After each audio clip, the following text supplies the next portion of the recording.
Today we're going to finish chapter 10 of Harry Potter and the Sorcerer's Stone. So last time Harry was on his way to a wizard's duel with Malfoy, which Malfoy never showed up for, and it seems like Malfoy set him up because he told Filch to go find them and get them in trouble. So when Harry and Ron, and then also Hermione and Neville, who kind of accidentally got dragged along, were running away from Filch, they ended up getting themselves into the forbidden chamber that Dumbledore had originally told them, like, this is the forbidden floor, don't go here. They ended up in there, and when they turned around, they saw a three-headed dog. So they ran off, and only once they were safe, Hermione pointed out that the three-headed dog looked like it was on a trap door, and so they were all kind of thinking, what could this dog be protecting? What's under the trap door? And you all gave some good guesses at what it could be. And then when we started chapter 10, Harry had just started learning how to play Quidditch with Oliver Wood, so we're going to continue there.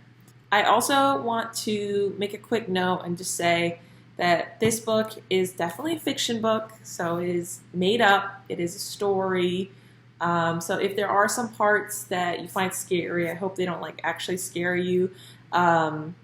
Just remember, it's a made-up story. None of this is real. There are not three-headed dogs. This coming chapter is going to have another made-up creature. I just don't want you to be scared of it because remember, this is a completely made-up story and none of those things can happen in real life.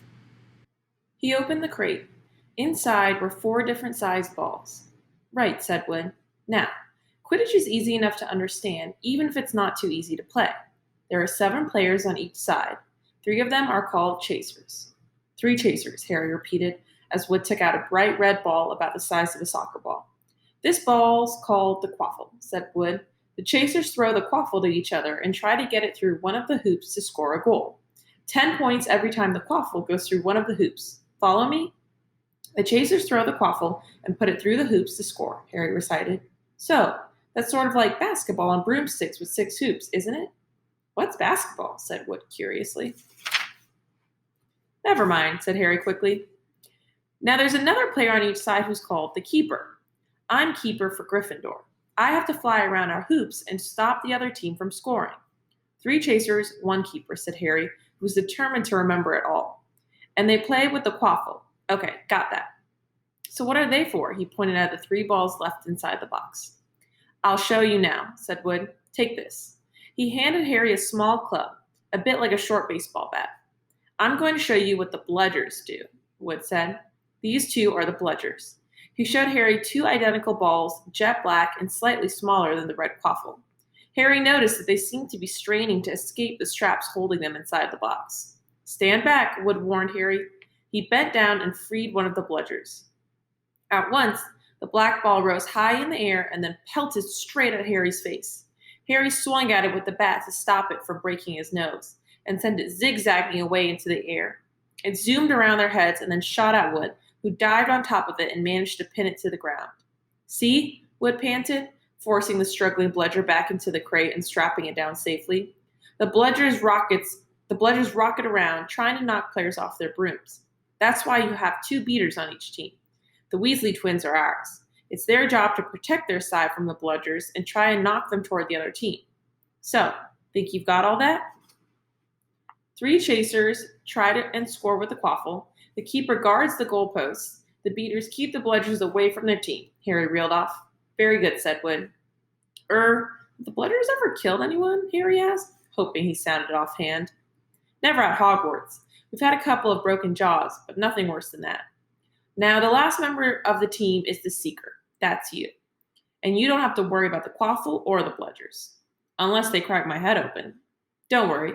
The Weasleys are more than a match for the bludgers. I mean, they're like a pair of human bludgers themselves. Wood reached into the crate and took out the 4th and last ball. Compared with the quaffle and the bludgers, it was tiny. About the size of a large walnut. It was bright gold and had little fluttering silver wings. This, said Wood, is the golden snitch. And it's the most important ball of the lot. It's very hard to catch because it's so fast and difficult to see. It's a seeker's job to catch it. You've got to weave in and out of the chasers, beaters, bludgers, and quaffle to get it before the other team's seeker, because whichever seeker catches the snitch wins his team an extra 150 points. so they nearly always win. That's why seekers get fouled so much. A game of Quidditch only ends when the snitch is caught, so it can go on for ages. I think the record is 3 months, and they had to keep bringing on substitutes so the players could get some sleep. Well, that's it. Any questions? Harry shook his head. He understood we had to do all right. It was doing it that was going to be the problem. We won't practice with the snitch yet, said Wood, carefully shutting it back inside the crate. It's too dark. We might lose it. Let's try you out with a few of these. He pulled a bag of ordinary golf balls out of his pocket, and a few minutes later, he and Harry were up in the air, Wood throwing the golf balls as hard as he could in every direction for Harry to catch. Harry didn't miss a single one, and Wood was delighted. After half an hour, night had really fallen, and they couldn't carry on. That Quidditch Cup will have our name on it this year, said Wood happily as they trudged back up to the castle. I wouldn't be surprised if you turn out better than Charlie Weasley, and he could have played for England if he hadn't gone off chasing dragons. Perhaps it was because he was now so busy, what with Quidditch practice 3 evenings a week on top of all his homework, but Harry could hardly believe it when he realized that he'd already been at Hogwarts 2 months. The castle felt more like home than Privet Drive ever had. His lessons, too, were becoming more and more interesting now that they had mastered the basics. On Halloween morning, they awoke to the delicious smell of baking pumpkin wafting through the corridors. Even better, Professor Flitwick announced in Charms that he thought they were ready to start making objects fly, something they had all been dying to try, since they'd seen him make Neville's toad zoom across the classroom. Professor Flitwick put the class into pairs to practice. Harry's partner was Seamus Finnegan, which was a relief because Neville had been trying to catch his eye. Ron, however, was to be working with Hermione Granger. It was hard to tell whether Ron or Hermione was angrier about this. She hadn't spoke to either of them since the day Harry's broomstick had arrived. Now don't forget that nice wrist movement we've been practicing, squeaked Professor Flitwick, perched on top of his pile of books as usual. Swish and flick. Remember, swish and flick. And saying the magic words properly is very important too. Never forget Wizard Barufio, who said S instead of an F, and found himself on the floor with a buffalo on his chest. It was very difficult. Harry and Seamus swished and flicked, but the feather they were supposed to be setting skyward just lay on the desktop. Seamus got so impatient that he prodded it with his wand and set fire to it. Harry had to put it out with his hat. Ron, at the next table, wasn't having much more luck. Wingardium Leviosa, he shouted, waving his long arms like a windmill. You're saying it wrong, Harry heard Hermione snap. It's Wingardium Leviosa, making the gar nice and long. You do it then if you're so clever, Ron snarled. Hermione rolled up the sleeves of her gown, flicked her wand, and said, Wingardium Leviosa. Their feather rose off the desk and hovered about 4 feet above their heads. Oh, well done, cried Professor Flitwick, clapping. Everyone see here. Miss Granger's done it. Ron was in a very bad mood by the end of class. It's no wonder no one can stand her, he said to Harry as they pushed their way into the crowded corridor. She's a nightmare, honestly. Someone knocked into Harry as they hurried past him. It was Hermione. Harry caught a glimpse of her face and was startled to see that she was in tears. I think she heard you. So, said Ron, but he looked a bit uncomfortable. She must have noticed she's got no friends. Hermione didn't turn up for the next class and wasn't seen all afternoon. On their way down to the Great Hall for the Halloween feast, Harry and Ron overheard Parvati Patil tell her friend Lavender that Hermione was crying in the girls' bathroom and wanted to be left alone. Ron looked still more awkward at this, but a moment later, they had entered the Great Hall where the Halloween decorations put Hermione out of their minds.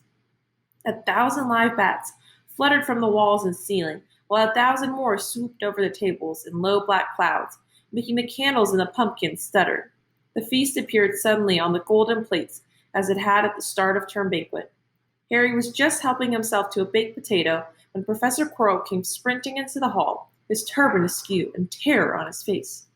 Everyone stared as he reached Professor Dumbledore's chair, slumped against the table, and gasped, Troll!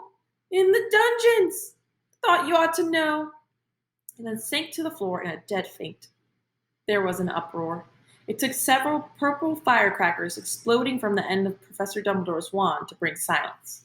Prefects, he rumbled, lead your houses back to the dormitories immediately. Percy was in his element. Follow me, stick together, first years. No need to fear the troll if you follow my orders. Stay close behind me now. Make way. First year's coming through. Excuse me, I'm a prefect. How could a troll get in? Harry asked as they climbed the stairs. Don't ask me. They're supposed to be really stupid, said Ron. Maybe Peeves let it in for a Halloween joke. They passed different groups of people hurrying in different directions. As they jostled their way through a crowd of confused Hufflepuffs, Harry suddenly grabbed Ron's arm. I've just thought, Hermione. What about her? She doesn't know about the troll. Ron bit his lip. Oh, all right, he snapped, but Percy better not see us. Ducking down, they joined the Hufflepuffs going the other way, slipped down a deserted side corridor, and hurried off toward the girls' bathroom. They had just turned the corner when they heard quick footsteps behind them. Percy! Hissed Ron, pulling Harry behind a large stone griffin. Peering around it, however, they saw not Percy, but Snape. He crossed the corridor and disappeared from view. What's he doing? Harry whispered. Why isn't he down in the dungeons with the rest of the teachers? Search me. Quietly as possible, they crept along the next corridor after Snape's fading footsteps. He's heading for the third floor, Harry said. Ron held up his hand. Can you smell something? Harry sniffed and a foul stench reached his nostrils, a mixture of old socks and the kind of public toilet no one seems to clean. And then they heard it, a low grunting and the shuffling footfalls of gigantic feet. Ron pointed. At the end of a passage to the left, something huge was moving toward them. They shrank into the shadows and watched as it emerged into a patch of moonlight. It was a horrible sight. 12 feet tall, its skin was a dull granite gray, its great lumpy body like a boulder, with its small bald head perched on top like a coconut. It had short legs thick as tree trunks, with flat, horny feet. The smell coming from it was incredible. It was holding a huge wooden club, which dragged along the floor because its arms were so long. The troll stopped next to a doorway and peered inside. It waggled its long ears, making up its tiny mind, and slouched slowly into the room. The key's in the lock, Harry muttered. We could lock it in. Good idea, said Ron nervously. They edged toward the open door, mouths dry, praying the troll wasn't about to come out of it. With one great leap, Harry managed to grab the key, slam the door, and lock it. Yes! Flushed with their victory, they started to run back up the passage. But as they reached the corner, they heard something that made their hearts stop. A high, petrified scream. And it was coming from the chamber they'd just chained up. Oh no, said Ron, pale as the Bloody Baron. It's the girls' bathroom, Harry gasped. Hermione, they said together. It was the last thing they wanted to do, but what choice did they have? Wheeling around, they sprinted back to the door and turned the key, fumbling in their panic. Harry pulled the door open and they ran inside. Hermione Granger was shrieking against the wall opposite, looking as if she was about to faint. The troll was advancing on her, knocking the sinks off the walls as it went.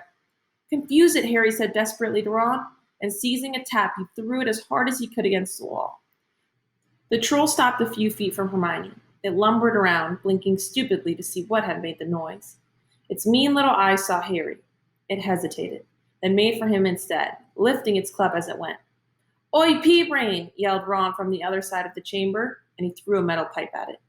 The troll didn't even seem to notice the pipe hitting its shoulder, but it heard the yell and paused again, turning its ugly snout toward Ron instead, giving Harry time to run around it. Come on, run! Run! Harry yelled at Hermione, trying to pull her toward the door, but she couldn't move. She was still flat against the wall, her mouth open with terror. The shouting and the echo seemed to be driving the troll berserk. It roared again and started toward Ron, who was nearest and had no way to escape. Harry then did something that was both very brave and very stupid. He took a great running jump and managed to fasten his arms around the troll's neck from behind. The troll couldn't feel Harry hanging there, but even a troll will notice if you stick a long bit of wood up its nose, and Harry's wand had still been in his hand when he jumped.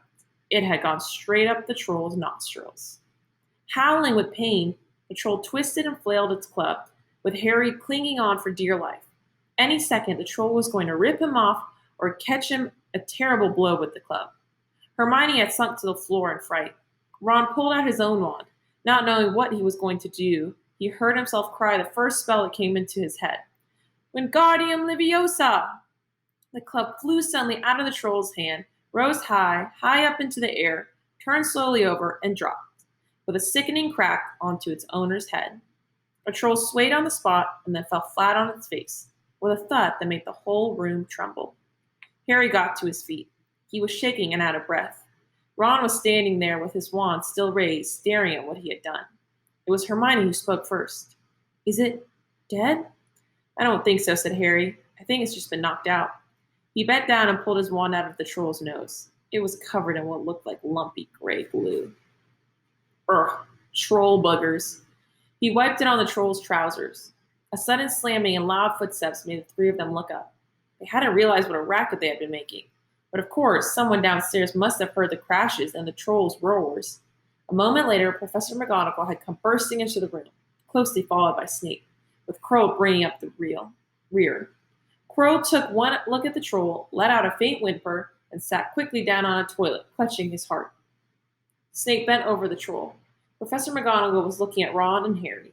Harry had never seen her look so angry. Her lips were white. Hopes of winning 50 points for Gryffindor faded quickly from Harry's mind. "What on earth were you thinking?" said Professor McGonagall with cold fury in her voice. Harry looked at Ron, who was still standing with his wand in the air. "You're lucky you weren't killed. Why aren't you in your dormitory?" Snape gave Harry a swift, piercing look. Harry looked at the floor. He wished Ron would put his wand down. Then a small voice came out of the shadows. "Please, Professor McGonagall, they were looking for me." "Miss Granger." Hermione had managed to get to her feet at last. "I went looking for the troll because I thought I could deal with it on my own. You know, because I've read all about them." Ron dropped his wand. Hermione Granger? Telling a downright lie to a teacher? "If they hadn't found me, I'd be dead now." Harry stuck his wand up its nose, and Ron knocked it out with its own club. They didn't have time to come and fetch anyone. It was about to finish me off when they arrived. Harry and Ron tried to look as though this story wasn't new to them. "Well, in that case," said Professor McGonagall, staring at the three of them. "Miss Granger, you foolish girl, how could you think of tackling a mountain troll on your own?" Hermione hung her head. Harry was speechless. Hermione was the last person to do anything against the rules. And here she was, pretending she had, to get them out of trouble. It was as if Snape had started handing out sweets. "Miss Granger, 5 points will be taken from Gryffindor for this," said Professor McGonagall. "I'm very disappointed in you. If you're not hurt at all, you'd better get off to Gryffindor Tower. Students are finishing the feast in their houses." Hermione left. Professor McGonagall turned to Harry and Ron. "Well, I still say you were lucky, but not many first years could have taken on a full-grown mountain troll. You each win Gryffindor 5 points. Professor Dumbledore will be informed of this. You may go." They hurried out of the chamber and didn't speak at all until they had climbed 2 floors up. It was a relief to be away from the smell of the troll, quite apart from anything else. "We should have gotten more than 10 points, Ron grumbled. 5, you mean, once she's taken off Hermione's." "Good of her to get us out of trouble like that," Ron admitted. "Mind you, we did save her." "She might not have needed saving. We hadn't locked the thing in with her," Harry reminded him. They had reached the portrait of the fat lady. "Pig snout," they said, and entered. The common room was packed and noisy. Everyone was eating the food that had been sent up. Hermione, however, stood alone by the door waiting for them. There was a very embarrassed pause. Then none of them, looking at each other, they all said, "Thanks," and hurried off to get plates. But from that moment on, Hermione Granger became their friend. There are some things you can't share without ending up liking each other, and knocking out a 12-foot mountain troll is one of them. All right, now that we've gotten more information about Harry, Ron, and Hermione, I'm curious to hear what you think this chapter especially can tell us about their character traits. What kind of people do you think they are based on how they respond to this problem? Write in the comments.